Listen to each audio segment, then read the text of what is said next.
Hello everyone. Today I will be talking about relevance of B.R. Ambedkar. What we all have seen is that he has left a great legacy for us. What is all that legacy?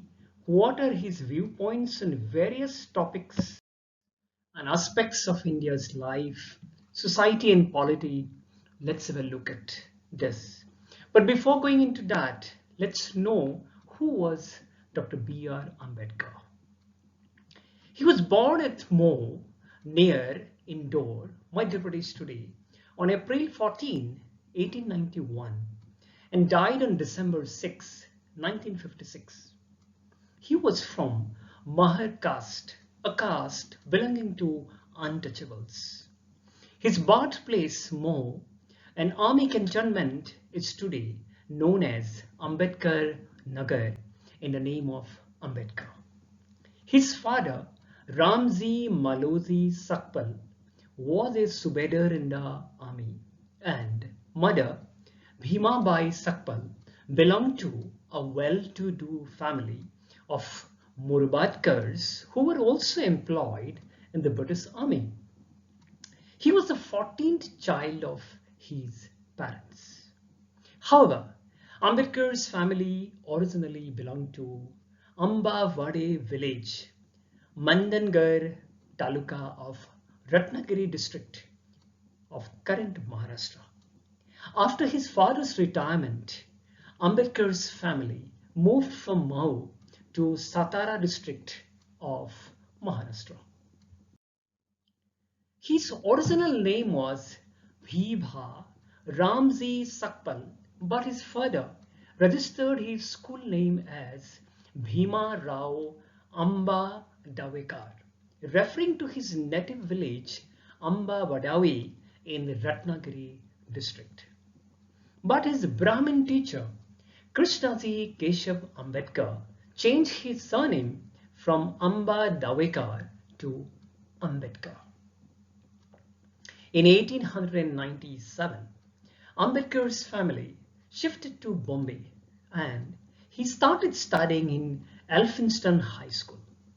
He also enrolled for his higher studies in the Elphinstone College and the Bombay University. On record, he was the first from his Mahar community to go for higher education. In 1906, when he was barely 15, he married a 9-year-old girl called Ramabai. Later, he got his master's and PhD from prestigious Columbia University, New York, America, and London School of Economics and Political Science, United Kingdom. In fact, he received a scholarship from Sayaji Rao Gaikwad III, the Gaikwad of Baroda, to study abroad. Also, he received his law degree from Gray's Inn, London. Ambedkar was strongly influenced by John Dewey when he was studying in Columbia University, New York. Dewey was an American philosopher who had supreme faith on democracy.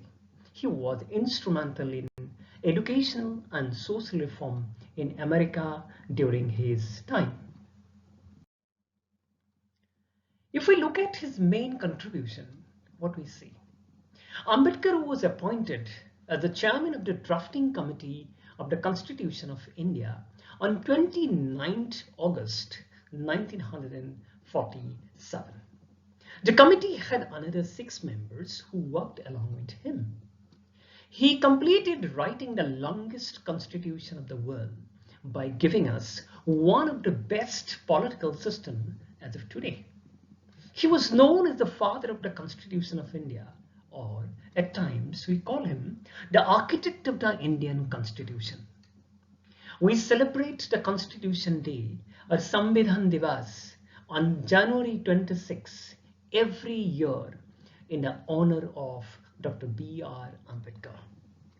Though the drafting period was initially considered for 114 days, but it took 2 years, 11 months and 18 days.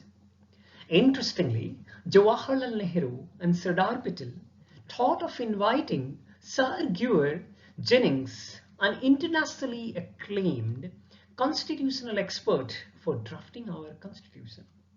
But finally, the responsibility was offered to Dr. B.R. Ambedkar, the man who rightly deserved the same. Essence of Ambedkar. Ambedkar में खासियत क्या है? Throughout his political philosophy, social preceded the political elements. He was talking about social reform rather more than political reforms. He strongly fought against socio-religious discriminations inbuilt in Hinduism for centuries. In his book, Annihilation of Caste, published in the year 1936, he declares that the real enemy is not the people who observe caste, but the Shastras that teach them this religion of caste. He invoked the ideals of the French Revolution of 1789. These ideals are liberty, equality, and fraternity. Like the philosophers of the French Enlightenment, he also gave primacy to scientific reason as the new standard for a constant revision and revolution of old values of our society. To him, you can't have political reform, you can't have economic reform unless you kill the monster of caste.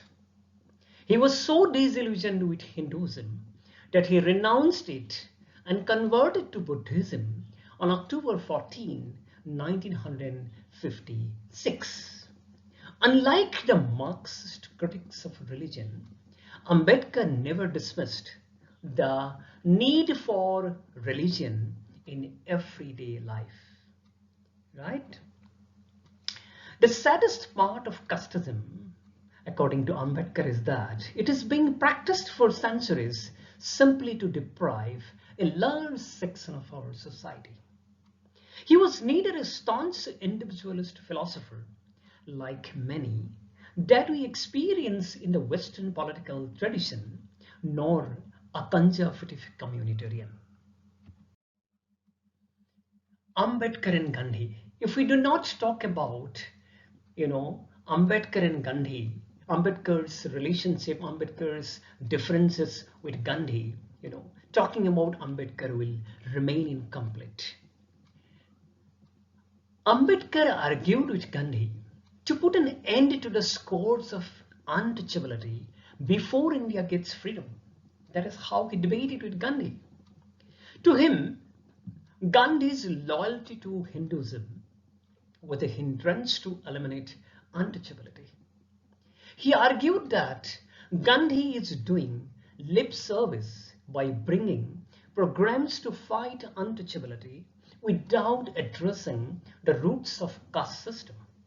He also criticized Gandhi for eulogizing Indian villages as illustrative of unique units of social, economic, and political equilibrium. To Ambedkar, Indian villages represent a kind of colonialism of the Hindus designed to exploit the untouchables, Dalits. The untouchables have no rights, as Ambedkar says.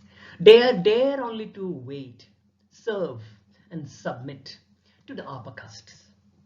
His anguish was that Gandhi could have resolved the issue of untouchability, but he did not.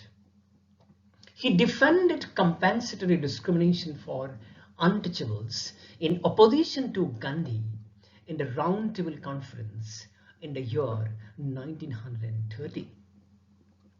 Ambedkar has fought a long, big, strenuous battle throughout his life. And his, differences and contradictions with Gandhi is well known even today. Ambedkar passed away in 1956, we all know. In the year 1990, the Bharat Ratna, India's highest civilian award, was conferred upon him. While celebrating 131st birth anniversary of Dr. Ambedkar on this April 14, we can rightly say that he was no less a prophet who lived, inspired, and left a legacy for millions on this planet. The best part of him is that he continues to remain relevant not only for the Dalits but also among those who struggle to live a dignified life in our society today. Now, when we look beyond, we can all say that he was a prodigal thinker of our time. He died on December 6, 1956, as I have told you. He served as the Law and Justice Minister in the first cabinet of Pandit Jawaharlal Nehru. His crematorium at Dadar, Mumbai, is known as Chaitya Bhumi. His death anniversary is celebrated as Mahaparinirvana Divas. I know very well, I have not covered the vast things that Ambedkar talked about in his life. I have just given a glimpse of what he had given to all of us.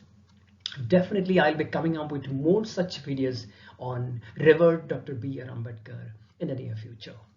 Thank you so much. Keep watching me. Bye-bye.